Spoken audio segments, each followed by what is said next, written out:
In this video, we're going to work on the ALEKS problem called drawing the cis or trans isomer of a small alkene.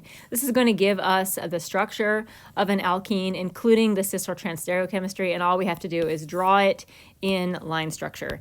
I've been given a pentene. That means that I'm going to have 5 carbon atoms. Pent is meaning 5 carbon atoms.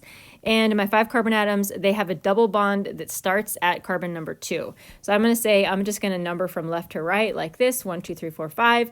And I've got a double bond that starts at carbon 2 and goes to carbon number 3. It looks like that. And then the rest of the stuff on these carbon atoms is just going to be hydrogens. We have no other substituents. So the problem is asking us to draw this in, draw the cis isomer of this particular molecule. Cis is the prefix that means the same, which means that on our carbon-carbon double bond, we need to find something on this carbon atom that is exactly the same as the other carbon atom. There's something that these 2 carbon atoms have in common.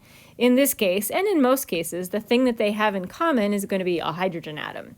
And when we draw this molecule in line structure, we need these 2 hydrogen atoms to be on the same side of the double bond. So what do I mean by that? The way that I had it drawn was the cis isomer of the molecule.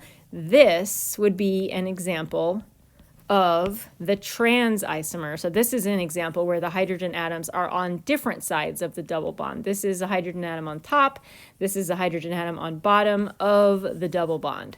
The way that I had it drawn before, it was this is the cis, where they're both of the hydrogen atoms are on the same side of the double bond. They're both up.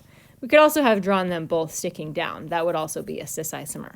So drawing this in the line structure sometimes is a little bit tricky. I like to start with the carbon-carbon double bond. There it is like that. And as you know, we don't include carbon-hydrogen bonds in a line structure, but it might be helpful to put them there initially just to kind of help keep things straight for us. We're going to have to erase them before we enter our answer in. And so this is the rest of the molecule. It's going to look something like that.